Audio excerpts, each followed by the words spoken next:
Well, we can see from that clip that, as I said, women have been suffering for centuries, that they haven't been given their rights, that they have been oppressed. We saw in the Roman times how women were given a number to be identified with. That wasn't the case for brothers. Brothers had their own name without numbers, but clearly women weren't important enough and they were just given numbers. And as we also saw, that they didn't have a right to vote. And that continued even in Western societies. We saw the suffragette movement in the US and in the UK, where women were going on hunger strikes. They were protesting in order to get their right to vote. So that has continued. That continued up until the early 20th century. And looking at the ancient Egyptians, yes, the women were a lot more prized in that era. They had a greater status, but still it wasn't that just. It was very unusual for any woman to hold a high position.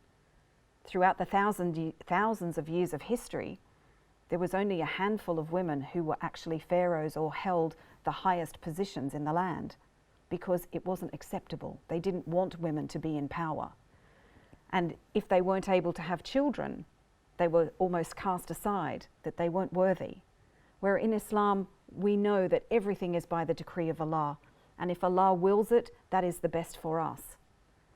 And then moving on to pre-Islam Arabia, I mean, I'm actually lost for words as to how they treated their women, selling them off in the market for marriage like cattle. They didn't have any rights. And there was also a tradition of burying their daughters alive because they were seen as nothing. They didn't want daughters. This just leaves me speechless. And then, of course, came Islam. Islam came freeing women, liberating women, giving us our due rights. Everything that, as I said, everything is by the decree of Allah, and Allah is just. Allah has given rights to men and to women in equal measure. And in the eyes of Allah, both men and women are equal. The only difference is in piety.